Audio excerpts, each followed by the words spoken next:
Good morning परीक्षार्थियों, आपका स्वागत है hacking welding with Jitendra Indian में।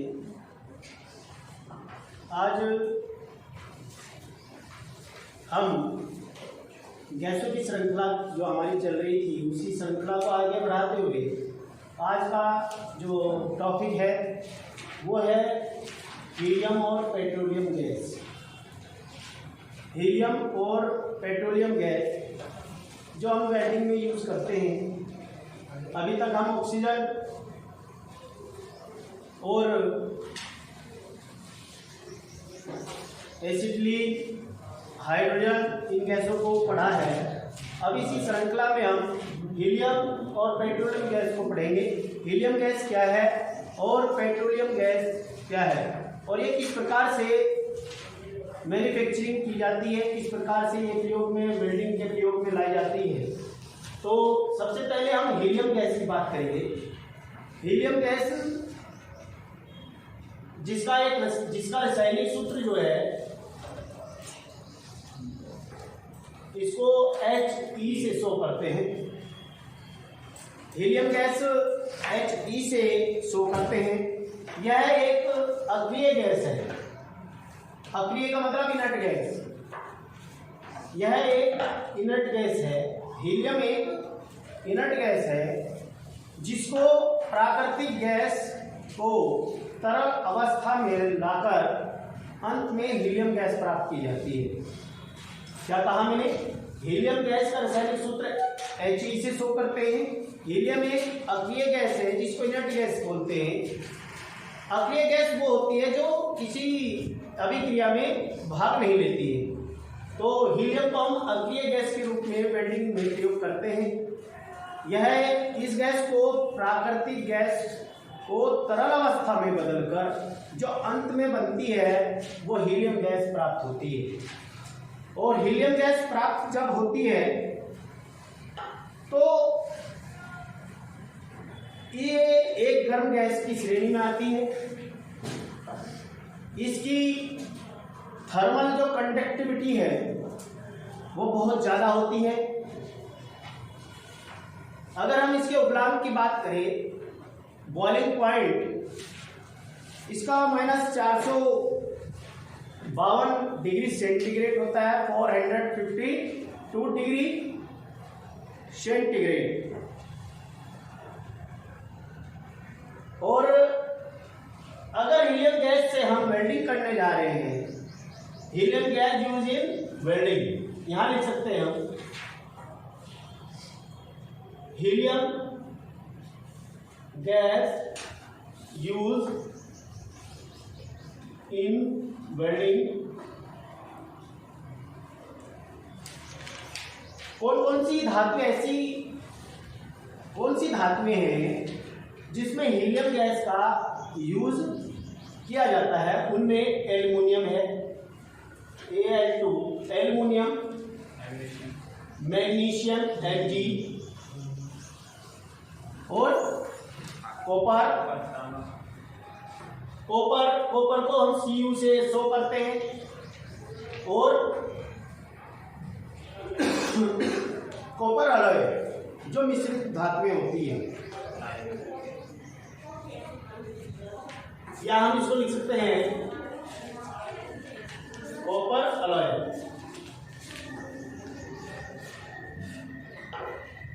अगर हम इन धातुओं की वेल्डिंग करते हैं तो इन धातुओं की वेल्डिंग करने के लिए हमें हीलियम गैस सर्वश्रेष्ठ रहेगी। एल्युमिनियम, मैग्नीशियम, कॉपर और कॉपर अलॉय इन धातुओं की वेल्डिंग करने के लिए हीलियम गैस का प्रयोग सर्वश्रेष्ठ होगा, क्योंकि हीलियम गैस की जो थर्मल कंडक्टिविटी है वो बहुत ज़्यादा है। दूसरा, वो गर्म गैसों की श्रेणी में आती है। तीसरी, वो एक अक्रिय गैस भी है।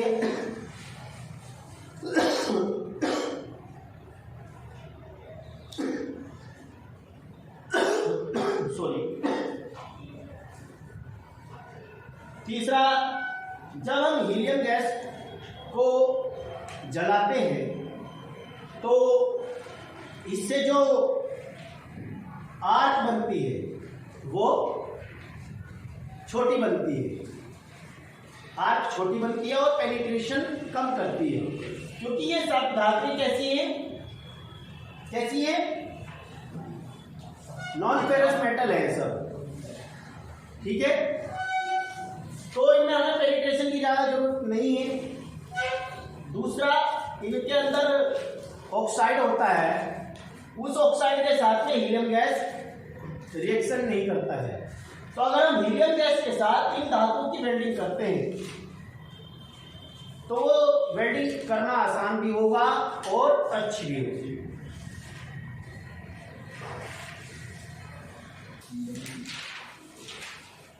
तो helium gas non ferrous metal की वेल्डिंग के लिए सर्वश्रेष्ठ मानी जाने वाली गैस है।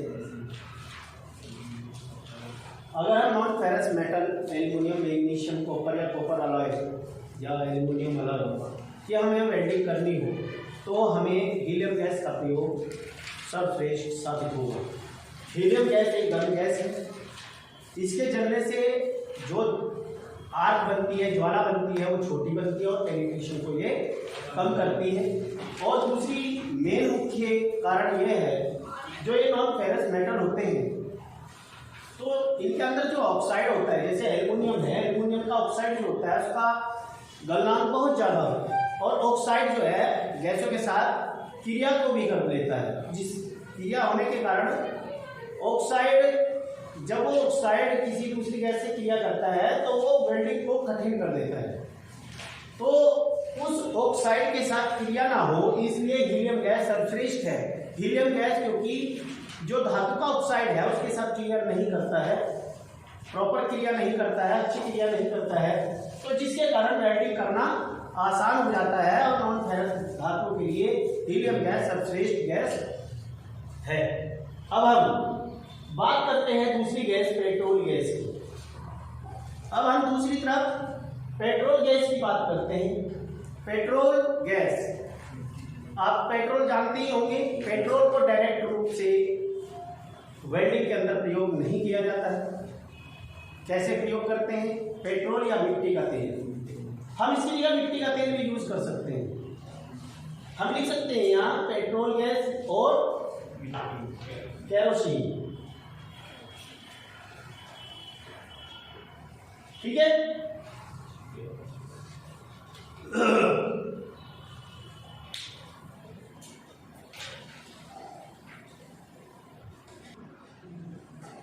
तो जब हम इसका प्रयोग करते हैं केरोसिन का, केरोसिन क्या होती है? मिट्टी का तेल होता है, पेट्रोलियम गैस या मिट्टी का तेल। जब हम इसका प्रयोग करते हैं, ये देख ही रहा है,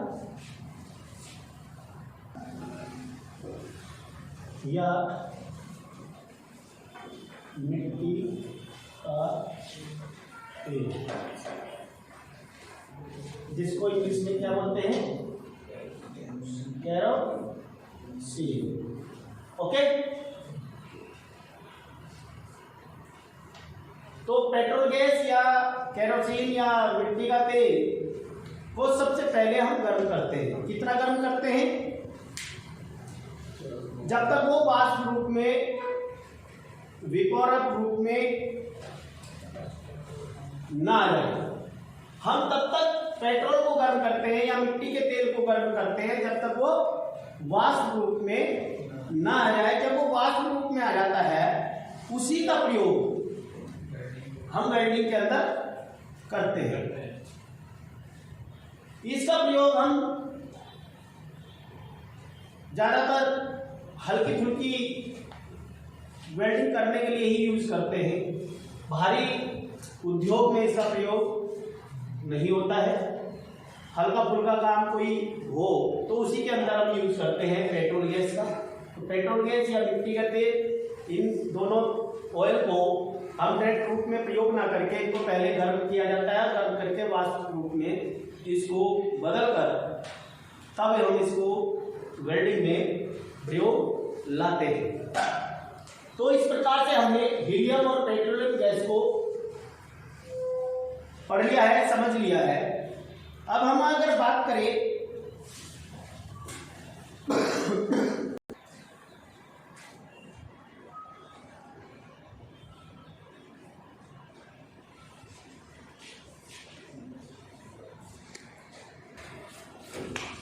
अब हीलियम पेट्रोलियम के बाद कार्बन डाइऑक्साइड गैस।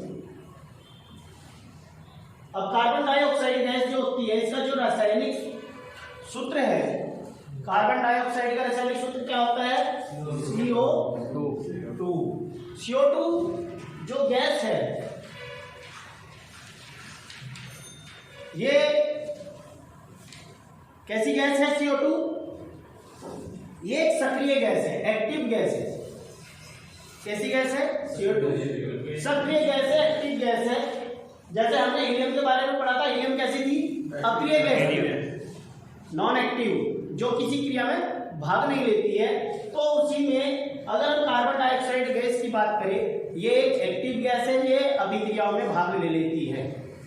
लेकिन हम वेल्डिंग के अंदर इसको अगर सामान्य ताप पर हम इसको यूज करते हैं, कम ताप पर यूज करते हैं, तो ये अक्रिय गैस के रूप में काम करती है। और अगर उसका टेम्परेचर हम बढ़ाते जाएं तो ये फिर जो है सक्रिय हो जाती है, ये सक्रिय गैस बन जाती है और कार्बन डाइऑक्साइड जो है ऑक्सीजन के साथ क्रिया करके कार्बन मोनोऑक्साइड बना देती है, कार्बन मोनोऑक्साइड बना देती है। अगर हम इस गैस के प्रयोग की बात करें, use in welding, CO2 gas use in welding,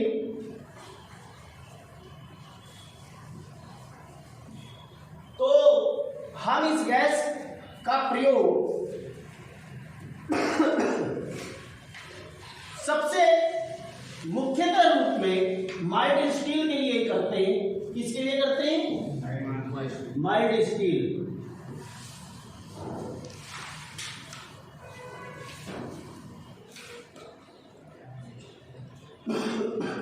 अगर हमें माइल्ड स्टील की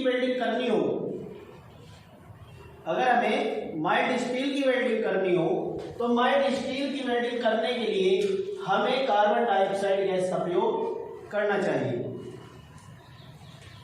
एक बार और समझ लीजिए, कार्बन डाइऑक्साइड गैस एक रासायनिक गैस है जिसका रासायनिक सूत्र CO2 है, और कार्बन डाइऑक्साइड गैस एक सक्रिय गैस है। अगर हम इसको सामान्य ताप पर प्रयोग करते हैं तो ये अक्रिय गैस के रूप में प्रयोग की जाती है। अगर हम गैस का टेम्परेचर बढ़ाते जाते हैं, 20 से 30% डेवलप कर देते हैं, तो ये एक सक्रिय गैस बन जाती है जो ऑक्सीजन के साथ क्रिया करके कार्बन मोनोऑक्साइड गैस बना देती है। अगर हम इसकी वेल्डिंग की बात करें तो इस गैस का प्रयोग माइल्ड स्टील की वेल्डिंग करने के लिए बेस्ट रहेगा, सर्वश्रेष्ठ रहेगी। तो इस प्रकार से कार्बन डाइऑक्साइड गैस है। अब हम प्राकृतिक गैस की बात करते हैं।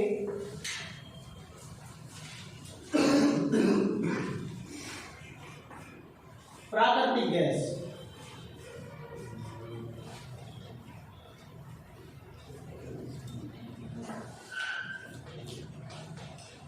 प्राकृतिक गैस जिसको हम नेचुरल गैस भी बोलते हैं। क्या बोलते हैं? नेचुरल।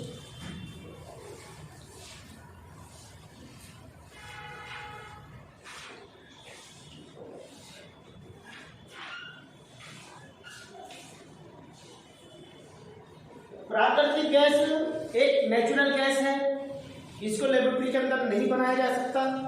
एक हम इसको ये कह सकते हैं दुर्लभ गैस की श्रेणी में आती है। नेचुरल गैस का जो रासायनिक सूत्र है वो है CH4। प्राकृतिक गैस का नेचुरल सूत्र, रासायनिक सूत्र कितना है? क्या है? CH4 है। वेल्डिंग के अंदर जब हम इस प्राकृतिक गैस का यूज करते हैं तो इसमें थोड़ी मात्रा में इथेन गैस को मिक्सअप कर लेते हैं और इसमें अन्य गैसों को भी मिला लेते हैं। जो प्राकृतिक गैस में हम इथेन थोड़ी मात्रा में मिलाते हैं और प्रोपेन को थोड़ी मात्रा में मिलाते हैं। अगर हम इसके रेशियो की बात करें, जब हम प्राकृतिक गैस का प्रयोग वेल्डिंग के अंदर करते हैं तो प्राकृतिक गैस के अंदर हम इथेन और प्रोपेन का मिश्रण बनाते हैं, जिसमें अगर हम मीथेन की बात करें, मीथेन है 95% और उसके बाद बची हुई 5% इथेन और प्रोपेन मिक्सअप करते हैं। जब हम इसके द्वारा वेल्डिंग करते हैं तो जब ये गैस जलती है तो धुएं के साथ जलती है, ये धुआं देती है ब्लैक कलर का, और इसका प्रयोग लगभग सभी धातुओं की वेल्डिंग करने के लिए प्रयोग किया जाता है।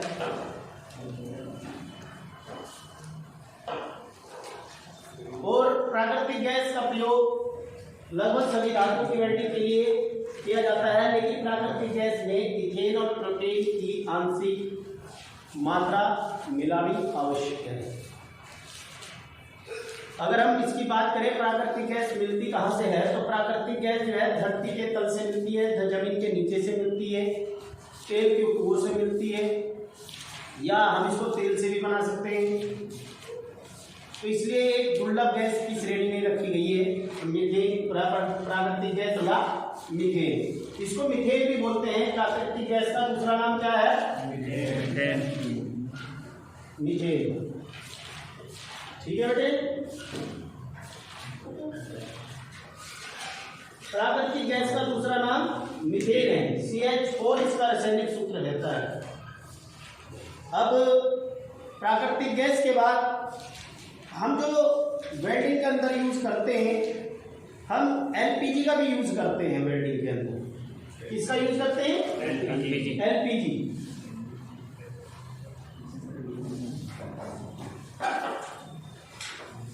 LPG का भी यूज करते हैं हम। पांचवी गैस LPG है। LPG means petroleum gas. LPG means liquid petroleum gas, या तो हम पेट्रोलियम गैस भी बोलते हैं शॉर्ट में। ठीक है, इस गैस का प्रयोग भी हम वेल्डिंग में करते हैं। अगर हम बात करें पेट्रोलियम गैस क्या होती है, पेट्रोलियम गैस क्या होती है? ये एक गैसों का मिश्रण होता है जिसमें ब्यूटेन, प्रोपेन और इथेन होता है। ये ब्यूटेन, प्रोपेन और इथेन का मिश्रण होता है जिसको हम LPG या पेट्रोलियम गैस कहते हैं। इसमें ब्यूटेन जो गैस होती है, ब्यूटेन गैस मुख्य गैस के रूप में होती है। प्रोपेन और इथेन एक सहायक गैसों के रूप में इसमें मिक्सअप रहती है। ये सिलेंडर के अंदर स्टोर की हुई होती है, लेकिन जब हम सिलेंडरों से इसको प्रयोग में लाते हैं, जब हम रेगुलेटर को खोलते हैं तो उसका प्रेशर रिलीज होगा सिलेंडर का। जैसे ही प्रेशर रिलीज होता है तो ये एक लिक्विड फॉर्म में बदल जाती है। ये गैस की क्या एक अपनी क्वालिटी है, जब ये गैस प्रेशर लीकेज होता है तो यह गैस जो होती है ये लिक्विड फॉर्म में बदल जाती है, और इसी फॉर्म में हम इसको वेल्डिंग के अंदर प्रयोग करते हैं। LPG गैस आप कुकिंग गैस भी कह सकते हैं इसको। हम घर में खाना बनाने के लिए LPG का प्रयोग करते हैं ना, हम इसको कुकिंग गैस भी बोल सकते हैं। LPG का प्रयोग हल्के कामों के लिए किया जाता है। आपने देखा होगा रेलवे ट्रैक पर कभी कोई प्रॉब्लम आ जाती है, या किसी ऐसे स्थान पर जहां हमें प्रत्येक वेल्डिंग विधि का प्रयोग करना मुश्किल हो तो वहाँ क्या करते हैं, एलपीजी के छोटे सिलेंडर ले जाते हैं ना, और उन सिलेंडरों को ले जाने के बाद वहाँ पर उन सिलेंडरों के द्वारा कटिंग या वेल्डिंग का काम कर लिया जाता है। लेकिन वो हल्के फुल्के कामों के लिए ही यूज होती है, ज़्यादा भारी कामों के लिए यूज नहीं होती है, और ये एक विस्फोटक गैस भी है। इसके साथ सावधानी से काम करना जरूरी है। एलपीजी गैस एक मिश्रित गैस है। तो एक बार और मैं बता देता हूँ, एलपीजी लिक्विड पेट्रोलियम गैस होती है। एलपीजी गैसों का मिश्रण होता है। एलपीजी में ब्यूटेन, प्रोपेन और इथेन ये तीनों गैस मिक्सअप होती हैं। इन तीनों में ब्यूटेन एक मुख्य गैस है और प्रोपेन और इथेन उसकी सहायक गैसों के रूप में मिली हुई होती है। यह एक कुकिंग गैस भी है। जब प्रेशर लीकेज होता है तो ये एक द्रव्य या लिक्विड फॉर्म को बोल सकते हैं, इसको आप लिक्विड फॉर्म में बदल जाती है। एलपीजी का प्रयोग वेल्डिंग और कटिंग दोनों में प्रयोग किया जाता है, और हल्के कामों के लिए प्रयोग में लेना सर्वश्रेष्ठ रहती है। तो हमने एलपीजी के बारे में भी पढ़ लिया है। एलपीजी जो क्या है,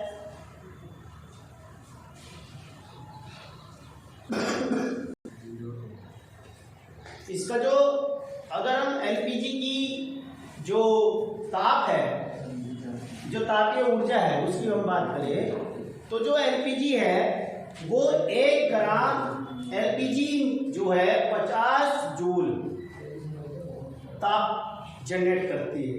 कितना ताप जनरेट करती है? 50 किलो जूल।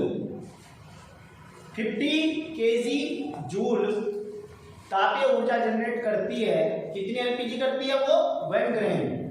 1 ग्राम एलपीजी 50 किलो जूल ऊर्जा जनरेट करती है।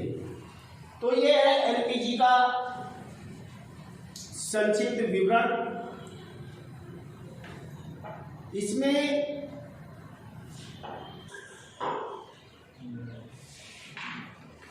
अब जो है ना, अभी आपको मैंने हीलियम गैस, पेट्रोलियम गैस और कार्बन डाइऑक्साइड गैस और प्राकृतिक गैस, उसके बाद एलपीजी गैस का संक्षिप्त विवरण दे दिया है। तो मैं समझता हूं कि ये जो गैस की जो श्रृंखला है लगभग हमने वेल्डिंग के अंदर पूरी कर ली है। अगर किसी का कोई क्वेश्चन हो तो पूछ सकता है, कोई कुछ पूछना चाहता है तो पूछ सकता है। सर और सब बात तो समझ में आ गई है। आपने इथेन और प्रोपेन और एलपीजी गैस में इन सब गैसों में इथेन और प्रोपेन का जिक्र किया है सर। अच्छा, इन सब में कैसे मतलब? अच्छा, आप पूछना चाहते हो कि जो प्राकृतिक गैस थी और एलपीजी गैस, इनमें हमने ब्यूटेन, इथेन और प्रोपेन गैसों का भी नाम लिया है। जी सर। तो आप उनको समझना चाहते हो कि ये गैस क्या है? जी सर। ठीक है जी, चलो ठीक है। मैं अभी आपको इसके इन गैसों के बारे में बता देता हूं। अभी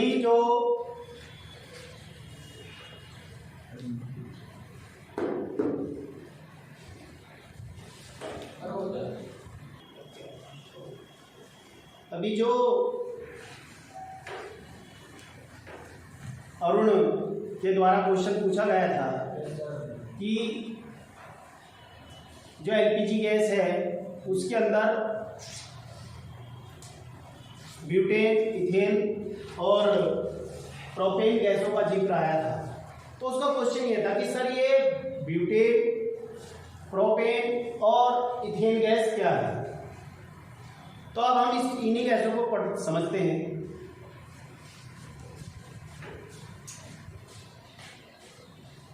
इन्हीं गैसों को हम अब समझते हैं कि ये गैस क्या है। सबसे पहले है प्रोपेन गैस और ब्यूटेन गैस और इथेन गैस।